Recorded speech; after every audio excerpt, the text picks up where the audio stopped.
Ocelot Records 10-year reunion to benefit the Dana-Farber Cancer Institute. June 13th, Faces Brewing Company, Malden, Massachusetts. Come reunite with friends of old and new with a star-studded lineup with Oh the Humanity, Dead Cats, Dead Rats, A Minor Revolution, The Hideout, and The Digs. This is an all-ages show. Get your tickets for Ocelot Records 10-year reunion to benefit the Dana-Farber Cancer Institute at facesbrewing.com. You're listening to the Struggling Artist Podcast. People need to be entertained. They need the distraction. With your host, Trev Allen. I wish to God that somebody would do something to block out the voices in my head for 5 minutes.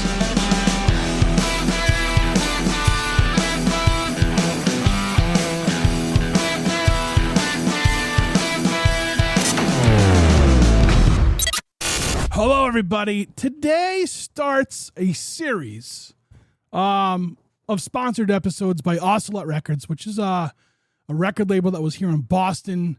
They're doing a 10-year reunion.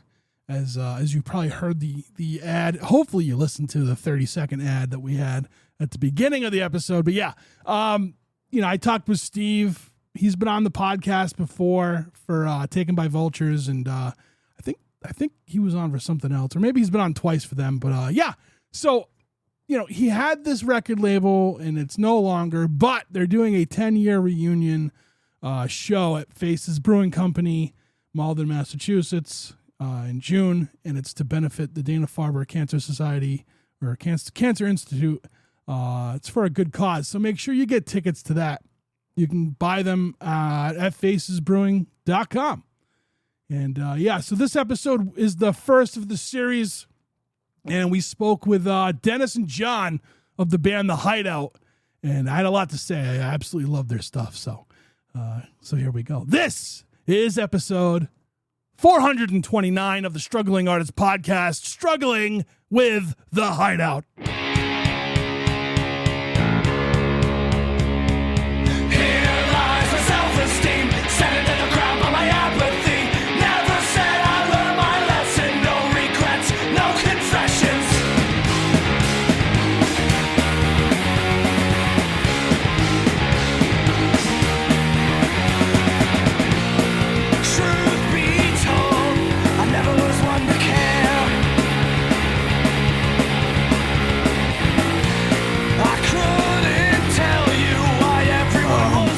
John, thanks for joining me today. This is a different kind of episode. Not really a different kind of episode. It's always the same, but there's I think this is the first time the Hideout's not active right now, right? Hopefully changing that. Hopefully change. I like year. that. I like that because I like your stuff. But I to everyone who's listening, I had Steve from Ocelot Records is doing a 10-year reunion show, and he got a bunch of the bands back together again, right, to play out. So, or at least asked a bunch of people, and they said yes. So this is the start of that. I'm doing he's got the whole month booked for me. He's booked the whole month of May. All of these are going to be rolling out as we lead up to the big night, right? So I want to thank you guys for coming on and doing this, and we'll get through this. We'll get through that. I promise it'll be fun. Nice. It'll be fun. So tell me a little bit about you guys. So, how long have you guys been playing music? Are you guys in active projects at the moment? That kind of thing. Yeah, I mean, I think our first EP was 2009. It took us a long time to kind of get off the ground because we didn't want me to sing. We really didn't at first. We tried everything but the things we were looking for just didn't kind of lock into place. So me and the other guitarist, Brian, kind of reluctantly just kind of started singing the songs and forced ourselves to learn how to play guitar and sing. And then from there, we just continued to make fun of my voice and its deficiencies ever since. Dennis, to be fair, we also make fun of your lyrics. No, that's true. It's all around. It's a thrashing every practice, basically, but it's a good time. Right on. We were actually just saying at the last practice, when we start making fun of the lyrics of a song, we know it's getting close to finished, because it's feeling good, and so it's all right, now it's fun time. Yeah, that's awesome. Yeah, because it's also safe enough that I'm not going to go home and cry. Exactly. Yeah, Have you all known each other for a long time? Feels like it. the other dudes did. So Dennis and Charlie, our drummer, used to play in a hardcore band together. Dying for It, is that right? Yep. Yeah. You're three people might know what that band, but so they were sort of trying to transition more into like the post hardcore pop punk kind of thing, and like basically everybody wanted to be Saves the Day, I think, and Brian and Charlie used to work together. So I was the latecomer. I think the third bass player. Yeah. Yeah. Yep. But I've been playing guitar for 30 years this spring, and I'm starting to get okay at it. But they had an ad up on Craigslist that said, we're looking for a bass player or a guitar player who can play bass. Here was the key. We have equipment. I was like, yeah, I'll try that out. So my first time playing bass for a full song was at a Hideout rehearsal. They taught me 2 songs. I played them, and they're like, cool, see you next week. And that was, 2012? Yeah. And like, to be clear, you were a personality hire. Yeah, it wasn't my playing. They're like, he's okay. He seems nice. He can talk to people, and we don't have this skill set. I'm basically HR now for the band. But yeah, it's been awesome. And now they're like 3 of my best friends. That's awesome. That's awesome. It's cool to see the dynamic like that, especially like there's people like I meet people in life that I just kind of connect with out of nowhere. You know what I mean? And it feels like you've known them for years, like forever, right? And then there's people that you knew forever. Sometimes you kind of disconnect from, right? So it's kind of it's a give and take in life, and I think it's to have a creative outlet with a group of people that you kind of connect with on that level. I think is a great thing to have. And like from listening to your stuff, from listening to like the first EP, I mean, I listened all the way up until everything that was on Bandcamp. So from the first EP to the split with Older Humanity, and like it just everything sounded like you guys have been playing, together forever. So it was a pretty cool. It was a pretty cool listening experience too, because like sometimes you hear like. You listen to a band and you'll hear them, you're like, yeah, they're pretty good. And then as the albums progress, right, or whatever they put out progresses, like you start to hear the evolution of the sound. And I feel like you guys came out swinging and stayed true to that. And it was great from the get-go, like how much like planning went into like wanting to do the sound that you have. I mean, you just said like you guys went through a lot, like you were trying to find a singer for a long time. I'm happy with you singing, if that's you singing on this. You know what I mean? Yeah. I think honestly we've all kind of gotten there. One of the reasons John mentioned we had equipment, like I started off as a bassist in the other band, reluctantly became a guitarist, and reluctantly became the guitarist the singing. Like it always felt like it was like beyond my ability until it was. I guess I felt like a slow learner. But like I think like now we've really kind of hit like what we call is like the Hideout sound, but like we're never really content to stay in the same space with songs. I'll come to practice with wicked boring songs, verse, chorus, and like some vague ideas of lyrics. And by the end of practice, it's something completely different, like we've taken off arms and attached them in different places. And like we play with structures and we're like, what if we dropped out at this point? So it's really like, I love that everybody in the band will bring an idea to the table and then we will just run with it. And I think we've gotten better at not saying no to ideas and just like exploring it. And if at the end of the day, we spend 3 hours working on a song and it's garbage, we recycle it into something useful.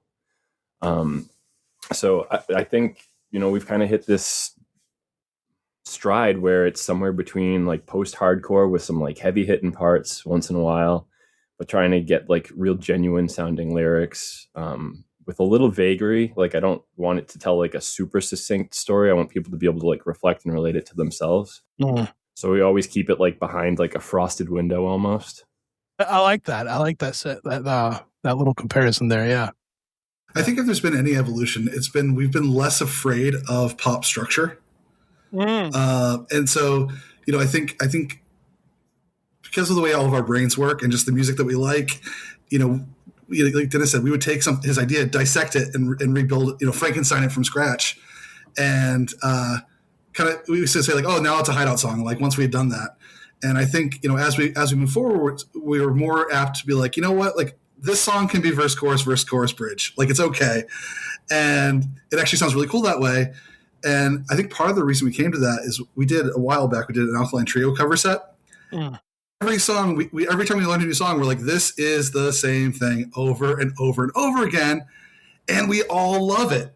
And so like, why are we being so snobby about our own music? You know what? It's okay to just let that pop structure be what it is. Cause it's like, people like it. We like it.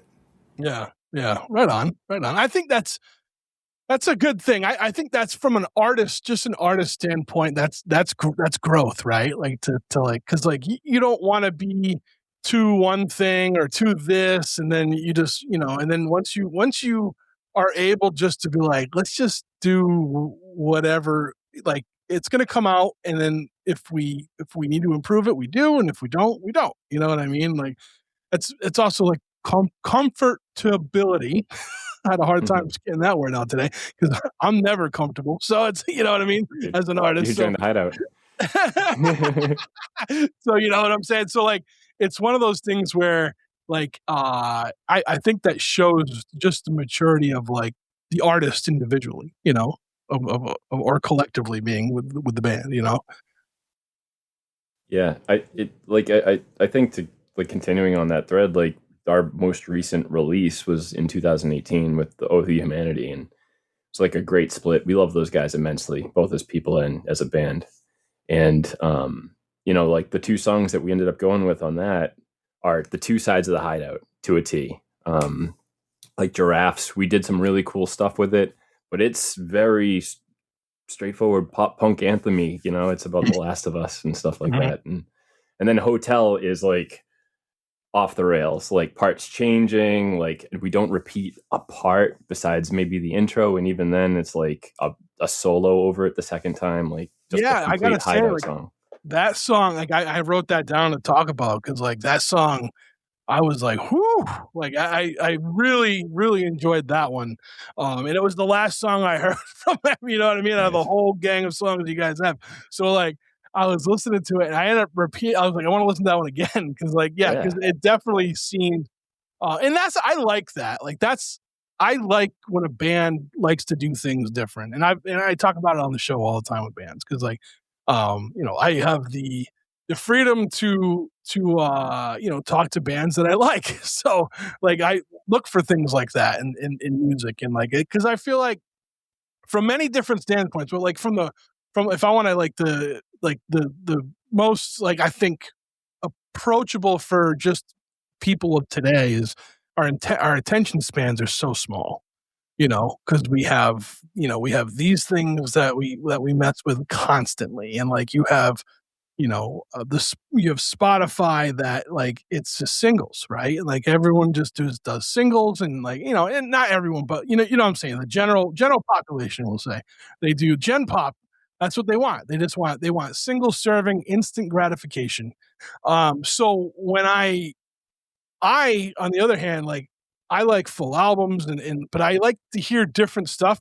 It's maybe my ADHD that like it brings you back into it. You know what I'm saying? So like what you were saying with Alkaline Trio and like you guys are doing these songs, like like it was like the same thing, right? It was just like that's great, and there is a place for that in my heart. But like I don't know. I think the older I've gotten, like I need more variety. And I think it's again, it flexes like the artist muscle if you are able to kind of different to go different ways and still make it your sound or your art or whatever. You know what I mean?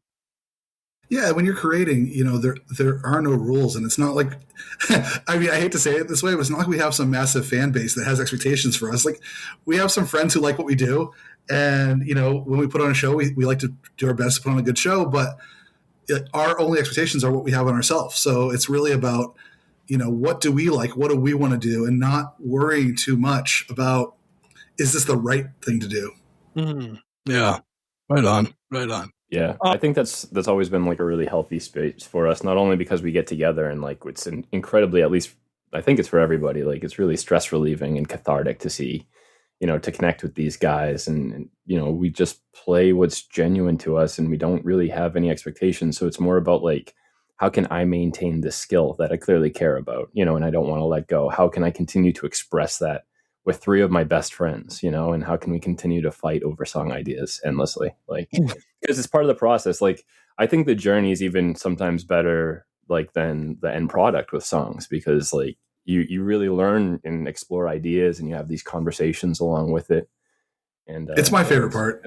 Yeah, it's awesome. Yeah, I love that moment when like you come up with an idea or someone suggests something and then you do it, and everyone just looks at each other and it's like oh yeah, like that's sick. Like that is one of the best feelings in the world. That's awesome. Now let me ask you both this, because John, you said you were a guitar player first, right, and then started playing bass.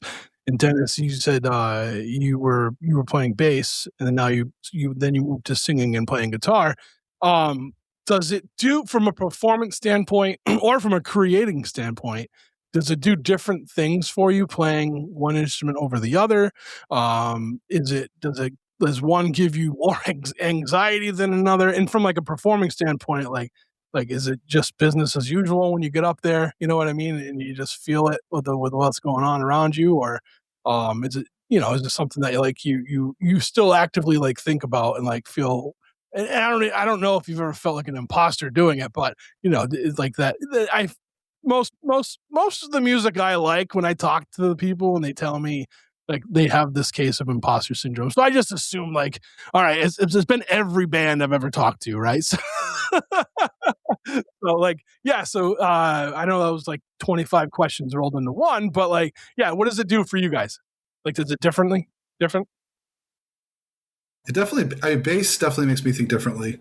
And coming at it from guitar, I mean, sometimes I do things on a bass that a guitar player would do, which can be cool. And then I'm also, it's been 14 years now, so that's quite a time. Like, and so, I ended up taking bass lessons for a little bit during COVID, just to say like, hey, let me learn more about this instrument as its own thing. And yeah, it definitely makes me think differently. And I love performing on bass because at the end of the day, like, it's super important, and yet no one really gives a shit about what I'm doing, right? Like, if I'm not there, you'll know, but as long as I'm there and I'm playing notes that make sense, like, no one's like, oh yeah, that bass player was really good. Like, no one cares, which I like. It gives me freedom to move around the stage, just have fun, like scream at the audience, and and just enjoy the performance of it and not stress about the music so much. But I do get super nervous, and I was just telling a friend of mine today, like, I think that's part of the fun. Like, every time before we play, I'm super nervous. I'm like, I'm going to forget everything we wrote. I'm going to mess up everything. And then as soon as we start playing, you just lock in, and then all of a sudden it's over. And so like that, those nerves to me are part of the fun, part of the excitement. Yeah. Yeah. And John, I'll give you, I'll concede some of the bass nonsense you just preached. But at the same time, I also got to say, like, I think some of the biggest moments in studio for us have been like when John busts out the bass line. It's usually the last recording as part of the process, or like maybe the lyrics are there or it's a scratch track. But then like when you do some of those subtleties and that focus that you're only doing as a bass player, it's like so much more appreciated than when I used to, like, because of the first two albums, I did a lot of work on the bass. The first album, and then, I guess, the last two songs on the second album, because I was originally an EP. So like John's like care and precision to the bass, like it adds dynamics and things to the song that like we don't even fully hear sometimes until we get to that last stage of the studio, and then we're all looking at each other like, oh shit, he actually is doing something cool. Like, this is great. You can actually play that thing. Weird. Yeah. But those, you can remember those moments. We were cheering for some of them. Dude, I act super cool when it happens, but like when you guys get excited, inside I'm just like, yeah, fuck yeah. Yeah. And like, I know for me, like switching between things like helps a lot. Sometimes I'll start off writing a bass line to like, and then build the guitar around it, just because like I'm still a bass head at heart. I listen to bass tone at shows. I'm just like a nerd that way, but then like singing and playing guitar was a whole nother element. And we have to think about that a lot as the Hideout, because Brian somehow like managed to sound very similar to me over the years, the other guitarist, and he does a lot of the singing. So like, for instance, in Hotel, that song we were just talking about, me and him are alternating in that song. Wow. And sometimes people aren't even realizing that. Like I'm doing like the I've been waiting, and then he comes in settling in, and he's doing the next line, and we're like going back and forth. And then the chorus is like both of us coming in with that harmony, you know? So it's cool. You know, I think we really strive to do what we recorded live as much as possible, whether it's harmonies or whatever. And we talk about that a lot. But like on guitar, like sometimes there's just parts where I'm like, this is too hard for me to sing and play. Like, so how do we make that sound like an intentional musical break or have momentum that's carrying you to the next thing? And, you know, it kind of dictates how you write lyrics around stuff sometimes. Right on. Right on. Now, when was the last time you guys played a show? So the Humanity brought us back from the grave last year, I think. Oh, really? Okay. All right. Yeah. I mean, they're like really just great buds of ours. They're awesome. Yeah. Yeah, and we're like so happy for them. Their full length album is absolutely killer. It came out this year, and it's Ground to Dust, and it's like it has some of the best songs they've written. And they've just been great dudes in general. And you know, we kind of went quiet after COVID, and you know, you asked like, do we have any new things in the works? We're actually working on a full length album that we would love to record within a year's time. Oh, that's awesome. And it's getting there. And I think a lot of the stuff that the album deals with is, you know, like a lot of changes happened since COVID. You know, COVID was crazy. It added to like a bunch of burnout that I already definitely had deep roots in before COVID happened, and they only got deeper. And I just kind of pulled the tree out of the ground and moved to Maine. And like, that's what I felt like I needed to do. And it's been fantastic in a lot of ways, but there's also been a lot of transition that's been with that, you know? So I think this album is a lot of COVID and unpacking what it means to be like burnt out and like feeling like a hollowed kind of husk of yourself, but then also like trying to hold on to like the good things and like coming back to the Hideout and Oh the Humanity, you know, inviting us to do this show about a year ago was really like a kick in the ass. You know, because we had the text message group going back and forth, but you know, there was question if we were going to return to it regularly. I think we were all hoping that we were, but I think like for me, I was really hard to get a hold of for a while. You know, just because of all those things I was talking about. And I'm really glad that like Oh the Humanity and the Hideout both like pull me from that. You know, but that's a dynamic that I think. And I say all of these guys, they're my friends, both bands. Like I can say that full throated. Like they know me and they know these kind of cycles that pop up and they know how to reach me. And I'm glad they do. Right on. Yeah, the other three of us were all focused mostly on being dads during that time. And so, you know, as you get older and as you focus on your family, you're thinking like you just don't have as much time for it as you used to. Once Dennis got excited again, we were all like, hell yeah, let's do this. And we all still the rest of us live in Mass still. So he drives down about once a month and we'll bang out some new tunes, like work on, you know, some old stuff just to keep it fresh in our minds. And I think in some ways we're doing a little less violence to Dennis's ideas because just timing, we used to practice every week. And you know, practicing once a month is a totally different game. But these songs are really starting to come together and feel like the Hideout. And I think I don't know, Dennis, what did I estimate last night? We're like 40% of the way done. Yeah, and then I start like making fun of that and picking it apart. But then in some ways, I feel like we're further at the same time. So I don't know. Once I'm walking away from lyric sheets with the full, this is what we're singing, that's when it starts to get real. And I feel like we're at least 40, probably 60% there with a lot of these songs. That's awesome. And they've got momentum. I'm happy with them. I'm excited. for you know what I mean? And like, I would love to hear that once it's all set. Cause, I don't know. I just like, it's great. So I've been someone who I write and I've written my whole life. I've always written things. So when I learned about creative writing is when I learned how to express myself. Well, maybe I never really learned that, but like it's the best way I can do for a vehicle to get it out. Right. So, and then when I started like discovering music, my own like music, not just like was on the radio, my parents were playing, whatever, like I found things, you know, like that I could relate to. And a lot of it came from like the Boston area, even though I lived down in Rhode Island, but like, I was just like, I just connected with a lot of the music that was going on up here. It was weird because like where I lived, a lot of kids even went like New Haven, New York stuff, like hardcore, or like they went like Providence, Boston stuff. And I just went like right with the Boston stuff. And it just kind of a lot of stuff I connected with. And I'm like, wow, there's other people out there that feel like me. You know what I mean? Like, it's like, I was like, shit, like this is, I'm sorry for them for feeling the same way, but like at the same time, like it made me feel that community right away, even though I lived that next state over way at the bottom. You know what I'm saying? So Yeah. In the grand scheme of things, Rhode Island's not that far away. New England should basically be a state. Right.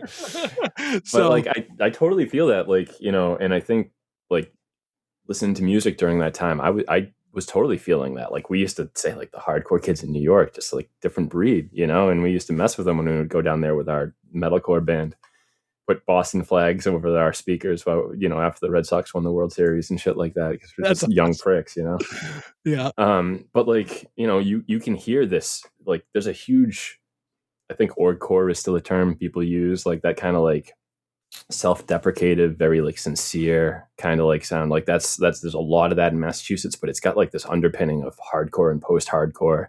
And all these bands like, Converge and Metal and Hardcore Fest at the Worcester Palladium and all this shit that really like formed so much of this community.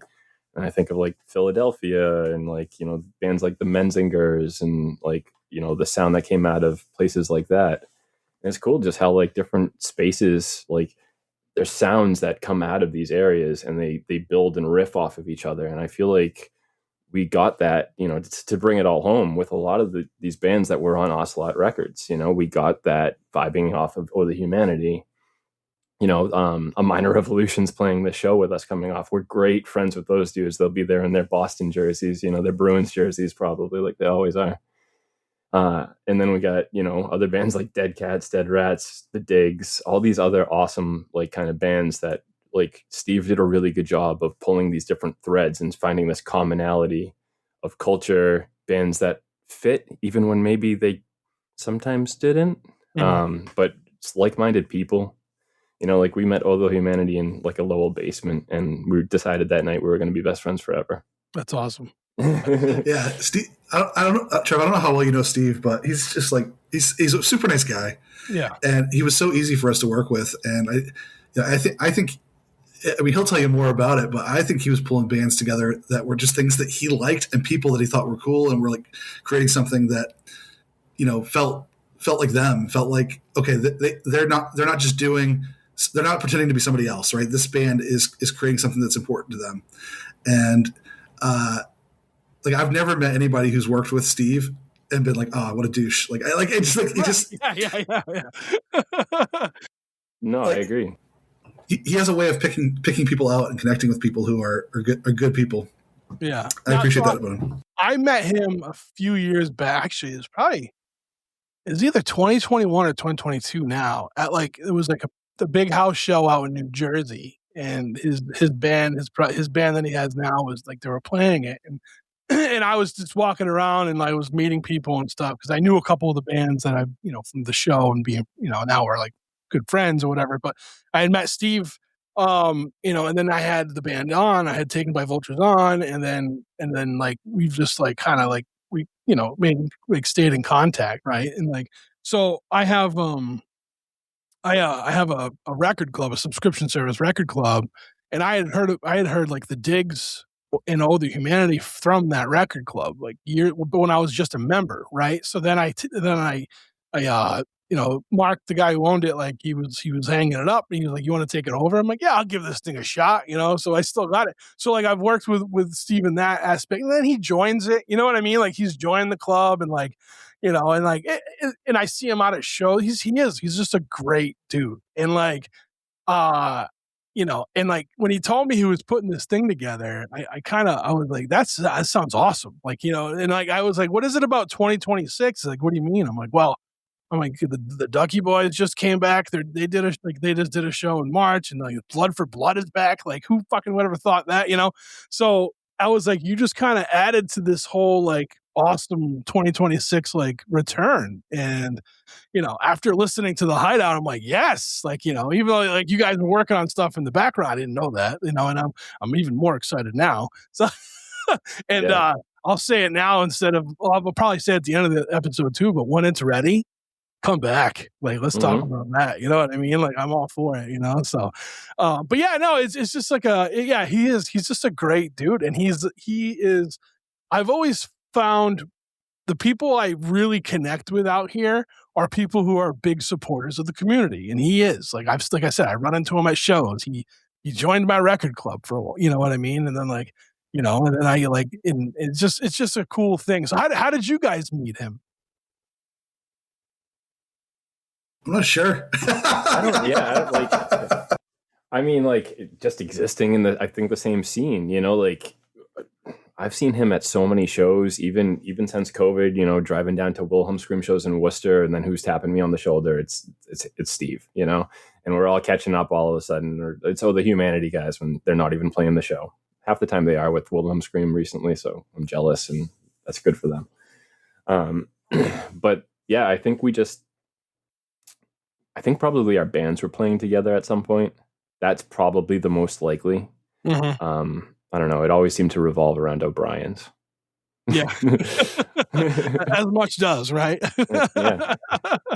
Right on. When did he approach you about this show and what he was trying to do with it? I think a couple months ago, he basically Dennis and I do all any organization stuff for the band. Like we usually take care of. So he sent out a message like through Facebook Messenger to me and a few other guys saying, "Hey, let's is this something you guys want to do?"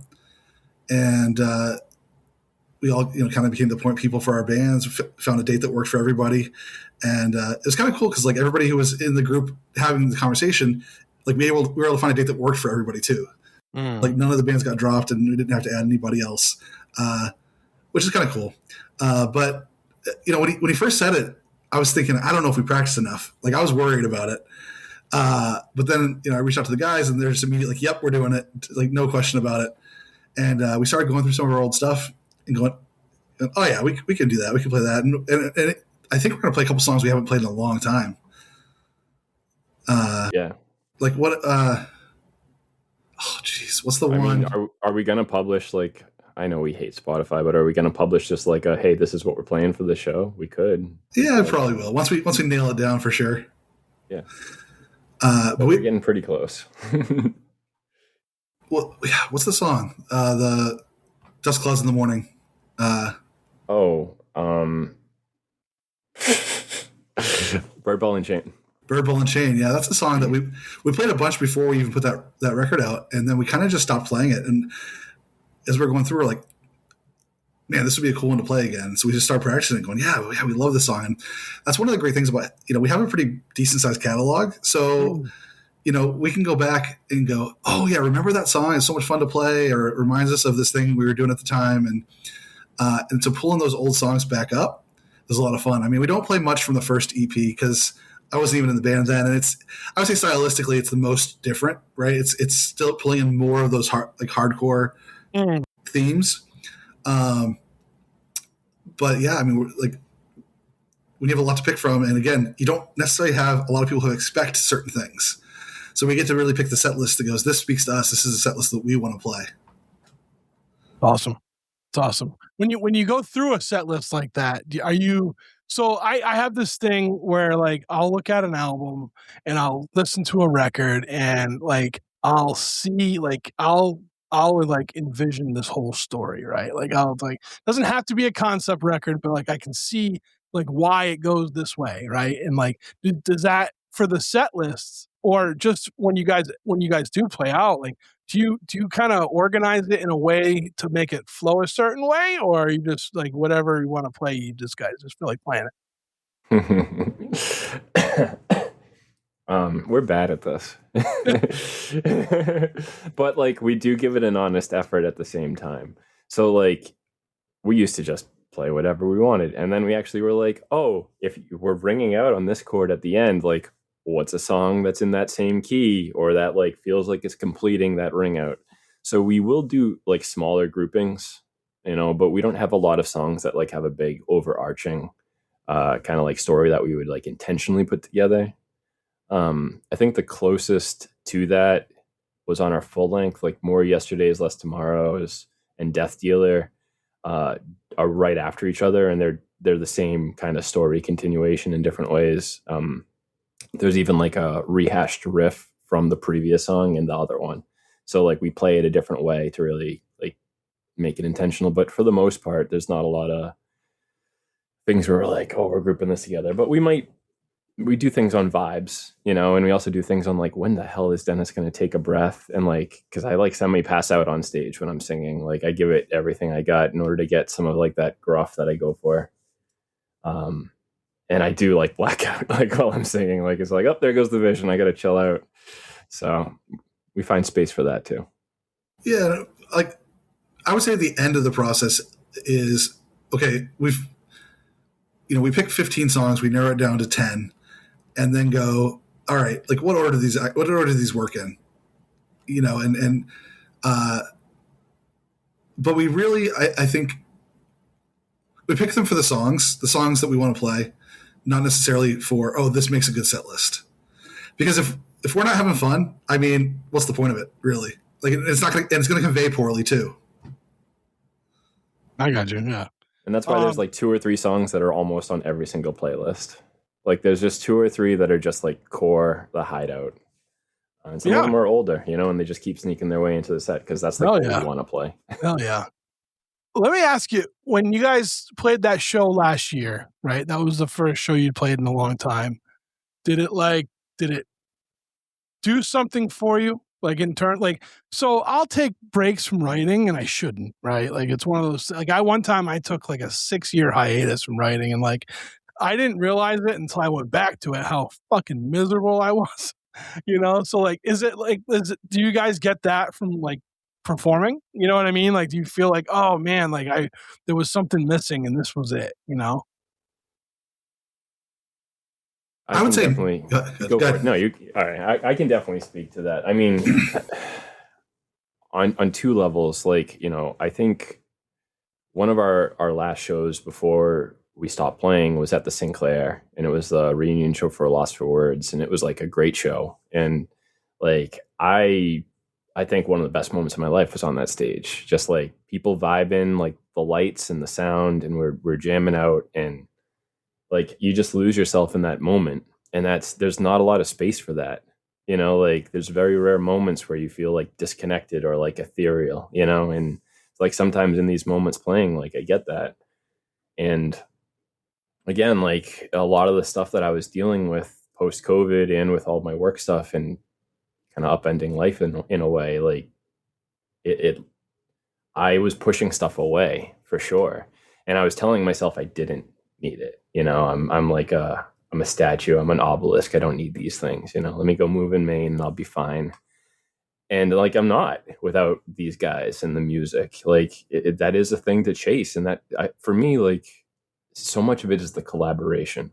Again, like the process of writing songs, seeing these guys, exploring ideas, having side conversations about like where your head was at writing these lyrics or talking about things, like it forces an experience onto me that I really need, if that makes sense, and I took it for granted. You can fucking clip it, John, and play it at practice.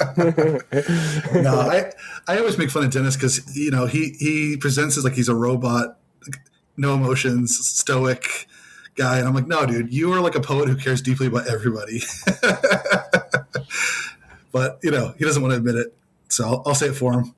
I'm the same way, Dennis. Like and it took 10 years of therapy kind of got me to be like, oh wait, I'm not really like this. You know what I mean? Like I would flip that switch and just shut off. And like, to the point, like, I'll tell you this real quick. Cause like it's like, I don't know if it was like, it's kind of, I don't know, maybe not the opposite, but like it's a similar story to what you were just saying about like kind of just uprooting and leaving. Right. So like I took off in 2018. I went down to Tennessee to help a friend who was moving back home from up in Worcester. and he was opening up a restaurant and a bar. So I went down there and I was like, yeah, I'll go down here for 6 months. I'll train all your people or whatever. And I ended up staying for about a year and a half. And then while doing that, I had a business where I would deliver it was a little logistics business where I deliver small freight to hospitals and nursing homes and sometimes home deliveries and offices and stuff like that. So that took me to Pittsburgh or the Pittsburgh area, and I was like, all right, cool. And I was living out in Pittsburgh, and I was traveling so much. I never had a chance to kind of see the area, you know what I mean? Mm-hmm. And then COVID hits, and everything just slowed down. And I went from traveling to all these different states for this logistics company as a consultant. I ended up being stuck in this little area. Well, not little area, it's Pittsburgh, but I stuck in this area, and I had my own routes, and I was doing that. And then it was right before they shut the world down. I was supposed to go back to Tennessee for a film project that I was part of at the time. So I drove to Rhode Island with my dog, and I dropped my dog off at my parents' house. So I came back up, and then the world shut down the next day. It was crazy.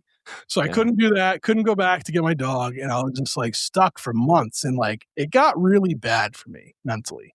And one of the things I realized was I called it my walk in the desert. You know what I mean? The peyote walk in the desert, whatever. That was my time in the Pittsburgh area, because I was just it made me realize no matter how much of a loner I am, we need people, right? We need connection. Mm-hmm. And the closest person I loved or cared about was 500 miles away, and it was a dog. You know what I mean? So it's so it really put a lot of things in perspective for me. And when I moved back, I came back to Massachusetts, even though that's, to me, this is home, because I'd lived here for so many years before that. So it felt good, but it felt different. I felt changed, you know what I mean? From moving away and then coming back like that. But I think it was because of that time I spent, and I was isolated, I live alone. You know what I mean? I have all these things, and I was just I was going out of my head. I had just, right before that happened, I had just relaunched the podcast. That was my only line of communication, because I worked by myself. So I would just pick up the stuff from one place and bring it to another. Right. So my only real thing of communicating was the podcast. And it in a way, it kind of saved me. You know what I mean? So, I totally get what you're saying about sometimes you have to do that, but then you start you miss that, you missed your friends, and you missed your bandmates and all that stuff. And it puts things in, and if you're able to get down there, which is good, right? You feel that, and being able to create, I think, helps too. I was doing a lot of writing while I was there. But then once things got real thick with the COVID and stuff, I just shut down from everything. So I had no people. It was fucking terrifying. Yeah. I think a lot of people process and experience that time just very differently. You know, for me, it was I was convincing myself this was for the better, less was more, because I was feeling a certain break from I do have social anxiety stuff, and I can put it in the back of the shelf and go through and talk to people, and I totally mask all day long through and work, talking to people all day long, and then you get home and I'm I just want to sit with my dog and a coffee and not hear words for the next 3 hours, and it's my wife, who I love very much and need to interact with as well, I can't do that to you, Right. Yeah. But for me, I was basically convincing myself that less was more for my mental, and I think that was just what my brain was needing at that time. Because I do right now, I provide housing for people on the spectrum, and coaching and stuff like that, and John's teacher, so he's very similar. And all through COVID, it was the craziest times. I went from running a day program with 140 people coming and going between two facilities every day, like a school, to managing different groups of staffing and housing, and trying to do online curriculums through Zoom, which I had never done before. I was actually just thinking tonight, how second nature this is to just hop on. It took me 15 minutes of prep. That was not a thing then. Right. You know what I mean? I didn't have a webcam. And then as things got really bad, like we converted one of our day programs into a hospital, and like I was working 60 hours a week. Just like, I don't remember like months of time during that summer. Like I can recall like feelings and flashes, but I lost time to it. And I think I was already kind of like really burnt out on just general Massachusetts shit. Like I was driving an hour and 40 minutes to work back and forth, almost 3 hours every single day. And I didn't realize what that was doing to me until I got to my 30s. And I was like, I'm destroying myself. And I'm not getting enough money to compensate for all that. You know, I need a massage and I can't afford it. So like, I think COVID was just a wild time. And I think everybody told themselves a lot of lies and did a lot of hopefully self-discovery after getting over those lies. And I think that's probably what a lot of this new album is going to be. That, and like, as I generally gesture at everything going on. Right on. I think it's that an album like that's needed. You know what I mean? Like, again, it's going to be relatable for a lot of people. So that's awesome. That's awesome. Where in Maine are you? Portland. I had to choose the most Boston-like place. Sure. I got family right in Westbrook, so that's why I love Westbrook. Yeah, all the time. There's some good music out there too, out that way. Gino's, the Brass Rail. We got a bunch of good local places all the time turning out music. Yeah, that's awesome. That's awesome. State Theater, of course. So, all right. So what's gonna? I want you guys to come back when there's a new record. I'm not gonna say if. When there's a new record, I would love for you guys to come back, and we can just kind of just get into it, dig in deep on it. You know what I'm saying? Yeah. But like, so for now, let's like, so I mean, June 13th at Faces. Have you guys been to Faces yet at all? It's awesome. Like I hate that it's like 90 minutes away from my house, but like, cause the beer is really good. So I have to like, really like, all right, I have like one beer when I first get there and then like one when the show starts and then I got to stop. You know what I mean? So, but yeah, no, it's an amazing venue. Ryan does such a good job over there. The whole staff, the food, the beer, everything's great. So, I'm really excited. This is I don't think I've been to a 5-band bill in forever. So like, I might have to get a room somewhere. I think that might be my my go-to. But you know, we were talking about set length, and just like none of us want to sit through 5 bands playing for 40 minutes. Like even if we're one of the bands, we're like, it's too much. It's too much. And I mean, our philosophy has always been, you know, sort of leave them wanting more. Like play one less song than you think you should. Because we'd rather walk off stage, people be like, oh, that band was pretty cool. Then be like, have people going, when are these dudes off? So hopefully, I don't know. We haven't talked to the other guys about their set lists, but hopefully the other bands are thinking the same way, and we can just make this like a real banger and just like have it be an awesome show where everybody has a good time and nobody's going 5 bands. I don't know. Yeah. I think it's going to be worth it. I know from watching social media and seeing when Steve started posting the flyer and the videos for it, like the excitement that people were getting. So, I think it's going to be a good time, and I'm really excited for it. So, you know, I'm really just excited. Bands. Oh, go ahead, John. I'm just excited. I'm excited to see who comes out for it because, you know, before you were asking about, you know, shows, and for me, like practice is therapy, but shows are community.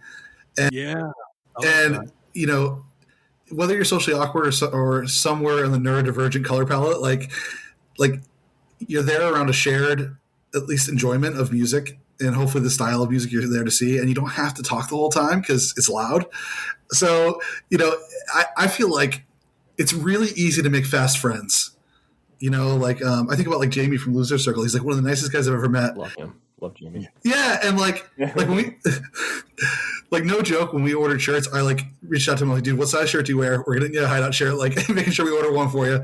But like, he's one of the nicest dudes, and I was introducing him to somebody, and they're like, oh, how long have you known him? I was like, I don't know. We've hung out like 4 times at shows,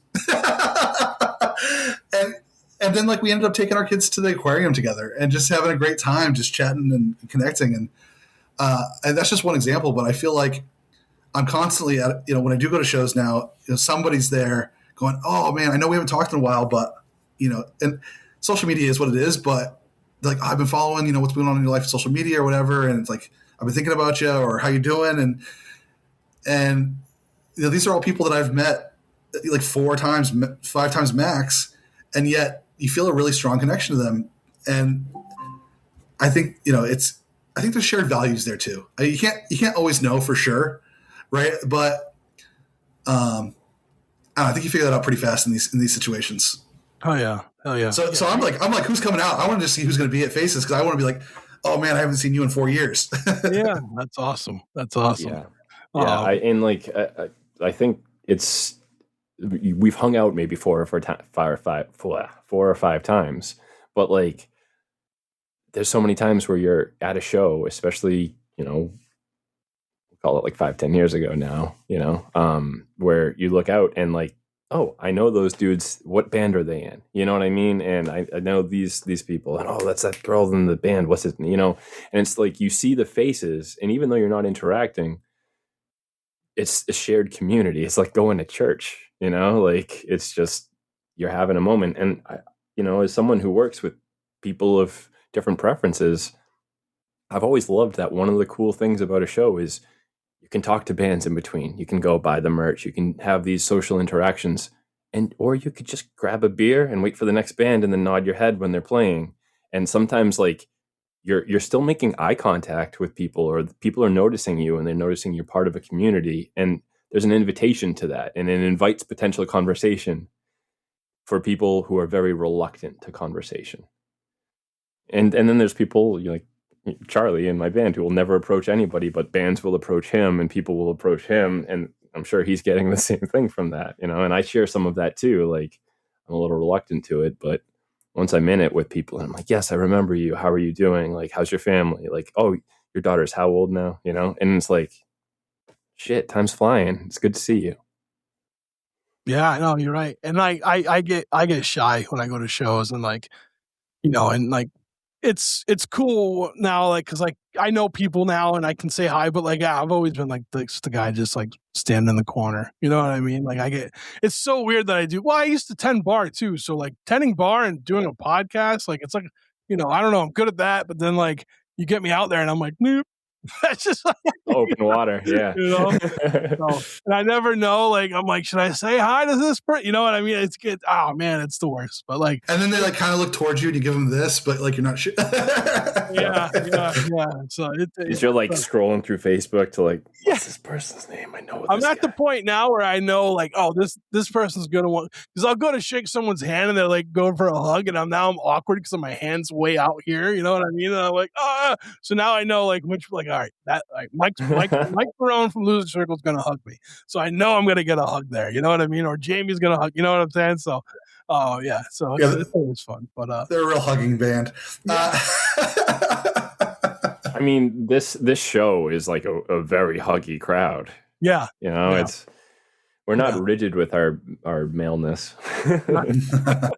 So, but I want to thank you guys for coming on and talking with me, and to promote the show, and to talk about your music. And like I said, I'm really excited to hear new things from you. Where can people find you guys? You guys active on social media at all, or not yet? Or yeah, we're gonna resurface it. I mean, because we need to tell people what we're doing, but we are on Spotify and Bandcamp and all that good stuff. You can definitely follow us on Instagram. I think it's like the Hideout MA. Usually it's either the Hideout Band or the Hideout MA. We can send you some links and maybe you can drop them in the show notes. Hell yeah. But you guys can also find us on the Ocelot Records Facebook page promoting the show for June 13th with Oh the Humanity, Dead Cats, Dead Rats, Minor Revolution, The Digs. It's at Faces Brew, and it's going to be sick. It's going to be an awesome show. So, Trev, I just want to say thank you for making this super easy. Yeah, thank you. No, this was just a chill conversation. Yeah, that's what I do. I wanted to like ask you so many more questions about your writing, but I'm like, oh no, this is like he's interviewing us. So like maybe yeah. Up to the show, we will say hi to you. I'll make sure we say hi. Like we'll get past the awkwardness. And right away. Well, I think we just did that here. So yeah, we'll be good. We'll be good. So awesome. Perfect. Well, guys, again, nothing but the best for you both and for the rest of the band. I can't wait to to see what's next. And I can't wait to see you guys on June 13th. So, all right. Talk to you. Awesome. Thanks. Take care. All right, and that's the show. I want to thank Dennis and John again for being today's guests on the Struggling Artist Podcast. In the show notes, you will have links to the Hideout. You have links for tickets to the show. Be sure to check it out, or just support if you can. You know what? I will say this. One thing that I like about Faces is that, like, they don't have the ridiculous service fees to buy tickets online like a lot of venues do. And it's not the venue's fault. I understand that. Like, it has to go through a third-party company and this and that. But I feel like when I bought tickets to Faces, it's always like the lowest of the service charges, if there is one. There might not even be one. I might be thinking of another place that had a service charge. Anyway, make sure you buy tickets to the show. It's going to be a great night full of live music and lots of fun. Thank you to Chris Chavez, Jeff Bousquet, Aria Rad, Ryan Cowell, and Dave Anderson, the Struggling Artist Podcast team. Find them on Instagram. Chris at 716 The Sound, Jeff at JRB Image, Aria at Coffin_salesman, Ryan at 13th Floor _Ryan, and Dave at Pinball_Punks. Thank you to the band Losers Circle for letting us use their song The Great Illusion of Time off of their album Took Long Enough. I tried to say that as fast as possible. If it came out slurred, that's sorry. I was just trying to see how fast I could say it. You can always find a link to their Bandcamp to buy their record on the website, thestrugglingartistpodcast.com, or just go to Bandcamp and search Loser Circle. Thank you to everybody over at Patreon supporting us over there. If you want to become a patron, head to patreon.com/podcast TSA. I mean, I'm really going fast tonight. Sorry.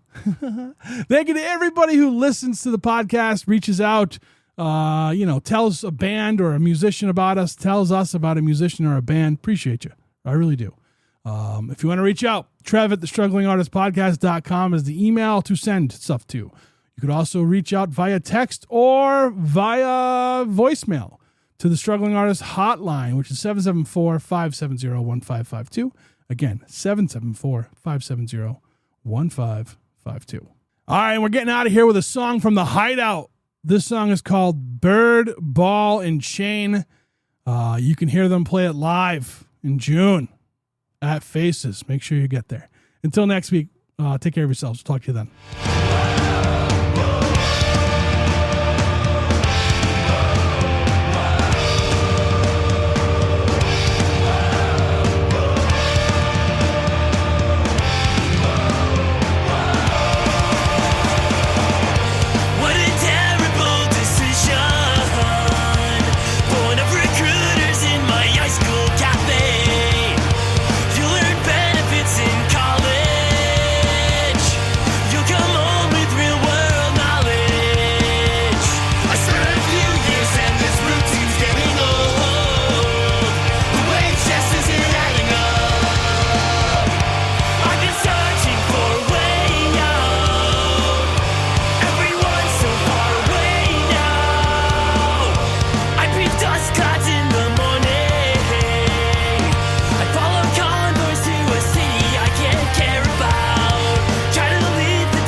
Something, no, I could beg for sleep.